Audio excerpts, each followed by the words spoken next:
Hello दोस्तों, मैं अक्षय आप सबका स्वागत करता हूँ आप सबके अपने यूट्यूब चैनल लर्निंग गुरु पर। कैसे हो आप? उम्मीद करता हूँ आप सब अच्छे होंगे और पढ़ाई कर रहे होंगे। तो आज की इस वीडियो का टॉपिक है ब्रांच अकाउंट में जो जॉइंट बैंक ब्रांच का और हेड ऑफिस अकाउंट बनता है वो कैसे बनाते हैं। पेपर में 16 मार्क के लिए आता है। कितने मार्क्स के लिए आता है? 16 मार्क के लिए। क्या सीखने वाले हैं आज हम? तो कंबाइंड हेड ऑफिस और ब्रांच इन दोनों के अकाउंट कैसे बनते हैं वो आज हम यहाँ सीखने वाले हैं। पेपर में 16 मार्क कंफर्म होंगे इस वीडियो को देखने के बाद। तो इस वीडियो को एंड तक देखिएगा और हर एक बात को समझाऊंगा मैं। और पेपर में ये क्वेश्चन है, ये इस तरीके का क्वेश्चन है, आप दोनों चीजें बना सकते हो। और ये जो क्वेश्चन की मैं बात कर रहा हूँ, जो आज मैं आपसे डिस्कस करूंगा, यहाँ पर ये जो क्वेश्चन है डेफिनेटली पेपर में आ सकता है। बहुत बार एग्जाम में पूछा गया क्वेश्चन है जिसको मैंने यहाँ कंसिडर किया हूं। तो चलिए ज्यादा टाइम नहीं लेते हम आपका, सीधा सीधा क्वेश्चन बनाना क्या करते हैं, स्टार्ट करते हैं। सबसे पहली बात हम क्वेश्चन को पढ़ लेना चाहिए कि क्वेश्चन में लिखा क्या है। तो हम पढ़ लेते हैं क्वेश्चन में। तो लिखा है a limited company with its head office in Kolkata. ठीक है, तो एक कंपनी है जिसका हेड ऑफिस कहाँ का है? कोलकाता का है। और एट ब्रांच एट अमृतसर, और उसकी ब्रांच कहां पर है? अमृतसर में है। मतलब हेड ऑफिस कहां का? कोलकाता का, और ब्रांच कहां की? हेड ऑफिस की। ठीक है, which obtain the supply partly from head office at cost. सामान जो मिलता है उसको कॉस्ट पर मिलता है और लोकल सप्लायर से मिलता है। जो ब्रांच है उसको जो सामान मिलेगा, ठीक है, वो कुछ सामान हेड ऑफिस देता है तो कुछ सामान वो लोकल सप्लायर से खरीद लेता है। मतलब अमृतसर में जो दुकान वाले होंगे उनसे सामान वो खरीद लेता है। ये पढ़ लेना चाहिए क्योंकि कभी कभी हिडन इंफॉर्मेशन इसमें भी आ जाती है, इसलिए पढ़ लो, कोई प्रॉब्लम नहीं होती। तो branch keeps as separate set of books of account. Branch अपना खुद का अलग से क्या बनाती है? अकाउंट्स बनाती है। On 31 March 2019 the following balance sheet were extract. और ब्रांच की बैलेंस शीट भी दी है और हमें किसकी बैलेंस शीट दी है? तो हमें हेड ऑफिस की भी बैलेंस शीट दी है। दोनों की बैलेंस शीट हमारे पास है। तो जैसे आप देख पा रहे होंगे, पर्टिकुलर है ये कोलकाता का हेड ऑफिस है और ये अमृतसर की ब्रांच है, जिसमें हमारे पास कुछ नाम दिए हैं, शेयर कैपिटल, फिक्स असेट्स। तो देख लोगे आप, तो जैसे ये शेयर कैपिटल है, इसमें ये जो 5 लाख है तो ये काय की अमाउंट हुई आपकी? कोलकाता हेड ऑफिस की हुई। फिक्स असेट्स की बात करते हैं तो कोलकाता में कितने हो गए फिक्स असेट? 4,32,000 और अमृतसर ब्रांच में कितने हो गए? 3,35,000। वैसे प्रॉफिट एंड लॉस की बात करते हैं तो कोलकाता के हेड ऑफिस में कितने का प्रॉफिट है आपका? कोलकाता की इसमें प्रॉफिट है 48,000 का। कितने का है? 48,000 का। और डेटर की बात करते हैं अपन, डेटर और क्रेडिटर की। तो यहाँ पर जैसे आप देख पा रहे होंगे तो डेटर यहाँ पर ये है आपके कोलकाता हेड ऑफिस में है आपके 1,02,600 और आपके क्रेडिटर जो है कोलकाता हेड ऑफिस में वो कितने हैं? 72,800। और इधर बात करते हैं तो अमृतसर में डेटर आपके कितने हैं? 32,400 और क्रेडिटर कितने हैं आपके अमृतसर ब्रांच में? तो ये है 25,800। वैसे ये पूरा डाटा दिए के रखा है इसने। ठीक है, तो ये चीजें यहाँ पर लिखी गई है। एक एक करके हम पढ़ लेते हैं थोड़ा सा जल्दी जल्दी। कैश है 43,200, अमृतसर ब्रांच में 8,100। ओपनिंग स्टॉक है यहाँ पर कितना है? कोलकाता ब्रांच में 86,400 और इधर है आपका 37,800, 37,800। परचेस और सेल दिया है तो ये परचेस है, ये सेल है, ये परचेस है और ये सेल है। सन्ड्री एक्सपेंसेस कुछ खर्चे हुए हैं कोलकाता में ब्रांच हेड ऑफिस में 67,500 के। अमृतसर ब्रांच में कितने के हुए? 32,960 के। Head office goods from head office to branch. Head office ने सामान किसको दिया है? ब्रांच को दिया है। तो ये कितना है यहाँ पर? 1,90,000 और अमृतसर ब्रांच के पास सामान कितना है? 1,62,000। ये इंपॉर्टेंट है यहाँ, ये आगे चल के इसके ऊपर कॉन्सेप्ट बनेगा कि हेड ऑफिस ने सामान कितने का भेजा? 1,89,000 का, लेकिन इसके पास कितना भेजा? 1,62,000 का। मतलब बाकी सामान कहाँ है? तो क्या होता है बात, वो हम आगे चल के समझेंगे थोड़ा सा। बाद में करंट अकाउंट की बात करते हैं तो इसके पास बैलेंस कितना है? जो कोलकाता का हेड ऑफिस है उसके पास बैलेंस है 1,53,900 का, जबकि अमृतसर के ब्रांच में जो करंट अकाउंट का बैलेंस आ रहा है वो कितने का है आपका? 1,23,660 का। ये भी हमारे लिए बहुत इंपॉर्टेंट काम रोल अदा करता है। सैलरी की बात करते हैं 35,000 और यहाँ क्या है? 15,000 है। कभी भी आप क्वेश्चन बनाओ तो मेरा एक सिंपल रिकमेंडेशन आपको ये रहेगा कि पहले क्वेश्चन को पढ़ लो। 5-10 मिनट लगेंगे, कोई दिक्कत वाली बात नहीं है। जैसे इसको हमने पढ़े तो 3-4 मिनट ले लिए हमने। तो पढ़ना बड़ा जरूरी होता है, क्वेश्चन का एक आइडिया मिल जाता है कि क्वेश्चन किस लेवल पर पूछा है। ठीक है, तो चलिए देखते हैं आगे क्या बोलता है ये। Fix assets are to be depreciate by 10%। जितने भी फिक्स असेट्स है, ये ऊपर में फिक्स असेट्स थी ना, उसको 10% क्या लगाना है बोलता है? डेप्रिशिएशन। और स्टॉक ऑन 31 मार्च 2019, तो ये कौन सी स्टॉक की बात हो रही है? क्लोजिंग स्टॉक की बात हो रही है। किसके बारे में बात हो रही है? क्लोजिंग स्टॉक के बारे में बात हो रही है कि कितना हेड ऑफिस में 1,08,000 का और ब्रांच में कितने का है, बोलता है 54,000 का है। क्या क्या बनाने को बोल रहा है, बहुत इंपॉर्टेंट बात, क्या क्या बनवाना चाहता है आपसे, prepare combined trading account and profit and loss account, combined trading और प्रॉफिट एंड लॉस अकाउंट बनाओ बोलता है, और बैलेंस शीट भी बनाओ for the year ended 31 March 2019। तो ये रहा क्वेश्चन और ये है इसकी रिक्वायरमेंट जो हमें बनाना है। इसलिए मैंने क्या किया, सबसे पहले वही लिख दिया, Kolkata head office and Amritsar branch, combined trading and profit and loss account जैसे इसने बोला फॉर 31 मार्च 2019, ये मैंने बना दिया। या ट्रेडिंग अकाउंट और प्रॉफिट एंड लॉस अकाउंट दोनों एक साथ बनाना है, क्योंकि इसने वर्ड यूज किया है कौन सा, कंबाइंड। कंबाइंड मतलब दोनों को एक साथ बनाओ, एक चीज आ गई। दूसरी चीज उसने हमें क्या बोला था, बैलेंस शीट बनाओ, तो यहां पर मैंने बैलेंस शीट बना दिया, combined balance sheet as on 31 March 2019। तो हमने इसकी क्या बना दिए, बैलेंस शीट भी बना दी। तो इस तरीके से हमने चीजें क्या कर लिए हैं, बना चुके हैं। अब इसको हम फ्रेम कर लेते हैं और इस क्वेश्चन को हम बना लेते हैं टोटली कि कैसे बनाते हैं इस क्वेश्चन को। तो सबसे पहले चालू करते हैं किससे, शेयर कैपिटल से। तो शेयर कैपिटल क्या होती है, हमारी लायबिलिटी होती है। तो शेयर कैपिटल को लिख देना चाहिए, लायबिलिटी साइड में लिख देना चाहिए। तो ये यहां पर मैं लिख देता हूं लायबिलिटी में शेयर कैपिटल, क्या लिख देता हूं, लायबिलिटी में लिख देता हूं शेयर कैपिटल। कितनी है शेयर कैपिटल तो ये शेयर कैपिटल है 5,40,000 की, तो आप क्या लिख लो, 5,40,000। फिक्स असेट्स है आपकी, ठीक है, फिक्स असेट्स है, कितनी है फिक्स असेट्स, तो ये देखो यहां पर फिक्स असेट्स लिख दो आप पहले तो, ठीक है, यहां पर मैंने फिक्स असेट्स लिख दिया। दूसरी चीज कितनी की है, 4,32,000, ठीक है, और ये 4,32,000 का ही है, बताओ आप मुझे। तो ये 4,32,000 है एचओ की, तो मैं यहां लिख देता हूं फिक्स असेट्स है, पर एक किसकी है, एचओ की है 4,32,000। इसको मैंने अंदर ही लिखा। अंदर लिखने का पर्पस क्या था, इसके ऊपर डेप्रिसिएशन लगाना है, तो हम थोड़ी देर बाद इसके ऊपर क्या लगा लेंगे, डेप्रिसिएशन। वैसे हमारे पास ब्रांच में भी फिक्स असेट्स है ना, उसको भी आप अंदर लिख लो, कितना है 1,35,000। अगर किसी भी चीज के ऊपर अगर एडजस्टमेंट रहती है तो उसकी वैल्यू को कहाँ लिख लेना चाहिए, अंदर लिख देना चाहिए। तो मैंने इसको क्या लिख दिया, अंदर लिख कर दे दिया। आगे बात करते हैं क्या कि हमारे पास प्रॉफिट एंड लॉस अकाउंट दिया है, क्या दिया है, प्रॉफिट एंड लॉस अकाउंट दिया है, कितना है 64,800। तो उसको लिख दो। प्रॉफिट एंड लॉस अकाउंट जो होता है हमारा लायबिलिटी होता है, और यहां पर बहुत सारी चीजें प्लस माइनस होती है, इसलिए इसकी भी वैल्यू को क्या कर देना, आप अंदर लिख देना। कितना है 64,800, ये लिख दो, हो गया। ये ओनली किसका है, एचओ का है, इसलिए मैंने सिर्फ नाम मेंशन नहीं कर रहा हूं। जब एचओ और ब्रांच का होगा तो आप अलग अलग से मेंशन कर सकते हो। डेटर्स है और क्रेडिटर है, तो डेटर्स हमारी असेट्स है, तो डेटर्स में लिख दो डेटर्स, असेट्स में लिख दो डेटर्स। एचओ के भी है डेटर्स और किसके है, ब्रांच के भी है, तो दोनों लिख दो, ठीक है। कितने कितने हैं, तो ये है एचओ के कितने 1,02,600 और ब्रांच के कितने हैं डेटर्स, तो ये है 32,400। इनको प्लस कर दो तो ये आएगा आपका 1,35,000, हो गया ये। फिर आगे की बात करते हैं तो क्रेडिटर की बात कर लेते हैं। क्रेडिटर हमारी लायबिलिटी होती है, तो लायबिलिटी में मैंने लिख दिया क्रेडिटर्स, क्या लिख दिया, क्रेडिटर्स। तो क्रेडिटर्स भी दो है हमारे पास, एक होंगे एचओ की और एक किसके होंगे, ब्रांच के, ठीक है। तो कितने हैं क्रेडिटर, तो एचओ के हैं 72,800 और ब्रांच के कितने हैं, तो इसके हैं 25,800।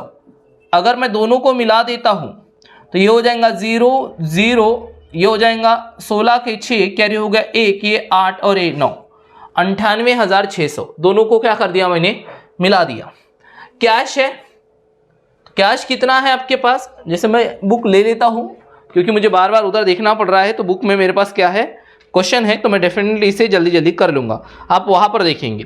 कैश कितना है मेरे पास, तो कैश यहां लिखा है हमारे पास, पहले आपके हेड ऑफिस में लिखा है कितने का है कैश। तो कैश क्या होती है पहले वो देख लेते हैं। कैश होती है हमारी असेट्स, और कैश में हमारे पास लिखा है, हेड ऑफिस में लिखा है कितना 43,200, ठीक है। और ब्रांच में कितना लिखा है आपका, ब्रांच में लिखते हैं हम, तो ब्रांच में हमारा कैश है कितने का 8,100 का, तो मैंने यहां लिख दिया 8,100, हो गया। इसका टोटल लगाते हैं तो ये आता है 51,300, ये मैंने लिख दिया, हो गया कैश। उसके बाद देखो आप क्या है, आपके पास ओपनिंग स्टॉक है, तो ओपनिंग स्टॉक का लिखते हैं, ट्रेडिंग के डेबिट में लिखते हैं, तो यहां लिख दो आप opening stock, to opening stock, ठीक है।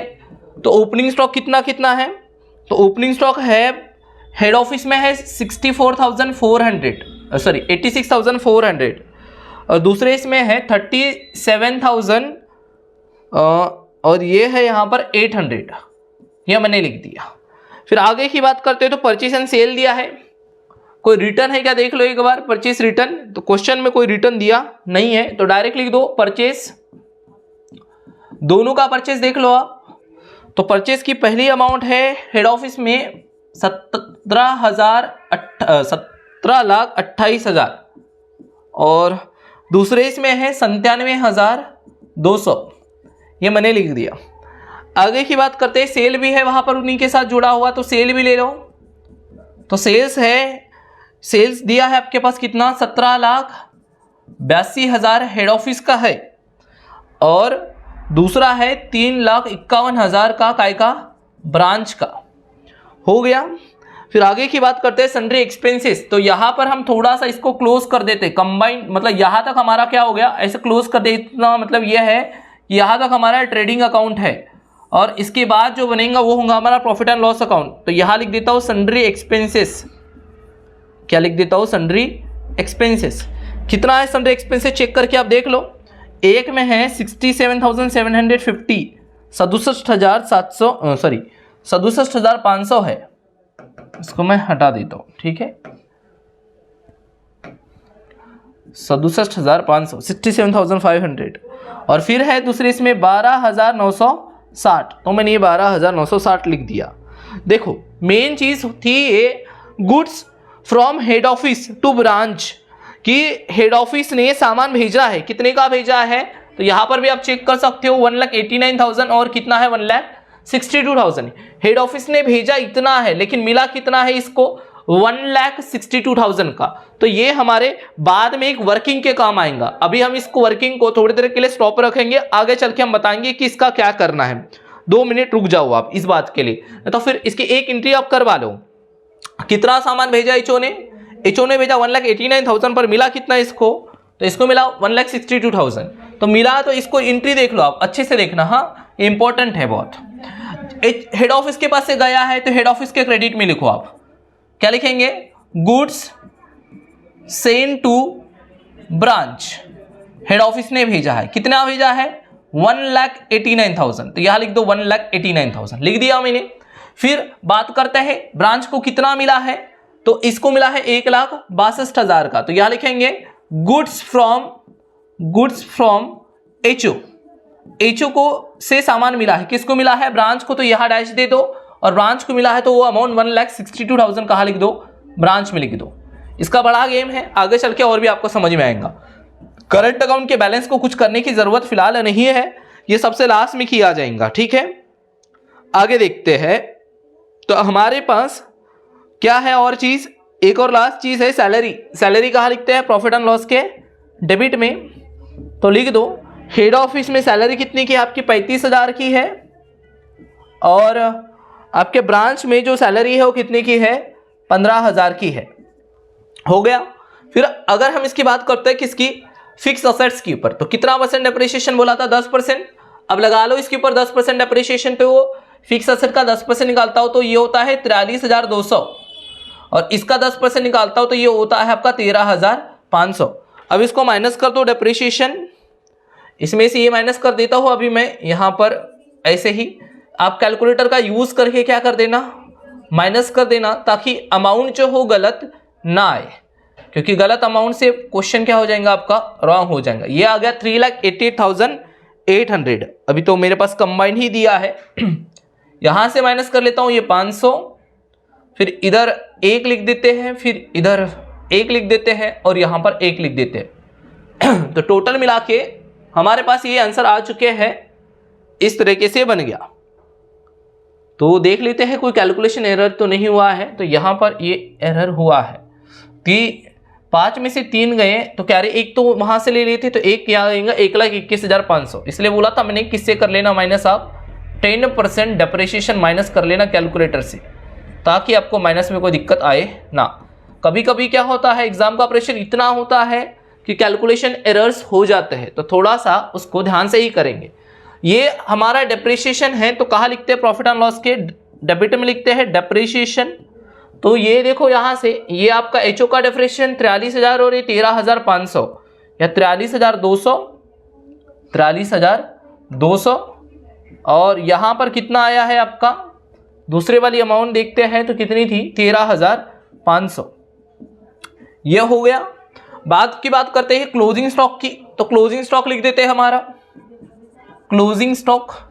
क्लोजिंग स्टॉक कहाँ आता है हमारा, ट्रेडिंग अकाउंट के क्रेडिट में और एक जाता है हमारा असेट्स में। तो क्लोजिंग स्टॉक कितना है यहाँ पर चेक कर लेते हैं, तो मेरे पास है बुक में, तो क्लोजिंग स्टॉक है यहाँ पर 1,08,000, आपके पास भी लिखा है, वैसे आप चाहो तो चेकआउट कर सकते हो। यहाँ पर 1,08,000 और ब्रांच में कितना है 54,000। ठीक है, मैंने बुक से इसलिए देख रहा था क्योंकि वहाँ बार बार मुझे उधर देखना पड़ रहा था, इसलिए मैंने यहीं से लिख लिया। आप वहाँ से भी देख सकते हो, कोई दिक्कत नहीं है। फिर यहाँ पर लिख दो क्लोजिंग स्टॉक, असेट्स में भी लिखा जाता है, एडजस्टमेंट ट्रीट होती है ये, तो यहाँ लिख दो हेड ऑफिस और क्या लिख दो, ब्रांच लिख दो। कितना है 1,08,000 था, याद होए मुझे अभी, और ये था 54,000, टोटल मिला के हो गया 1,62,000। ये हो गया। इस तरीके से ये क्वेश्चन क्या हो चुका है हमारा, बन चुका है। लेकिन इस क्वेश्चन में एक जो मेन बात थी वो ये थी कि गुड्स सेंड किया था कितने का, 1,89,000 का, और मिला कितने का था। इसको एक जो मेन मुद्दा था उसको हम समझ लेते हैं कि सामान भेजा कितने का गया था, 1,89,000 का भेजा गया था और मिला कितना था, ये हेड ऑफिस ने भेजा और ब्रांच को बस रिसीव्ड कितना हुआ, तो ब्रांच को रिसीव्ड हुआ 1,62,000 का। तो जो बीच वाला डिफरेंस है, कितने का डिफरेंस है अगर देखा जाए तो इसमें डिफरेंस है 27,000 का। कितने का, 27,000 का। तो इस 27,000 के डिफरेंस को कहा जाता है गुड्स इन ट्रांजिट। क्या कहा जाता है, गुड्स इन ट्रांजिट, जो डिफरेंस था। दूसरी बात, करंट अकाउंट था हमारे पास एक, क्या था, करंट अकाउंट था। तो करंट अकाउंट में अगर हमने देखे थे तो करंट अकाउंट में एक का जो बैलेंस था हेड ऑफिस का वो था 1,53,900, किसका, एचओ का, और ब्रांच का जो बैलेंस था वो कितने का था हमारा, वो था 1,23,660 का। ठीक है, ये किसका बैलेंस था आपके, जैसे मैं आपको दिखा देता हूँ, ये करंट अकाउंट का एचओ का बैलेंस और एक इसका ब्रांच का बैलेंस। इनके बीच का जो डिफरेंस है, इनके बीच का जो डिफरेंस है, इन दोनों के बीच का जो डिफरेंस है वो है 30,240 का। ठीक है, तो ये जो डिफरेंस है टोटल करंट अकाउंट का डिफरेंस, करंट अकाउंट का डिफरेंस में अगर आप क्या माइनस कर देते हो, goods in transit, goods in transit, इसको आप क्या करवा दो, माइनस करा दो 27,000 को, तो जो बचेगा 3,240, ये होता है आपका कैश इन ट्रांजिट। क्या होता है, कैश इन ट्रांजिट। देखो क्यों होता है, इसका कॉन्सेप्ट समझ लो आप, जरूरी है आपको ये समझना।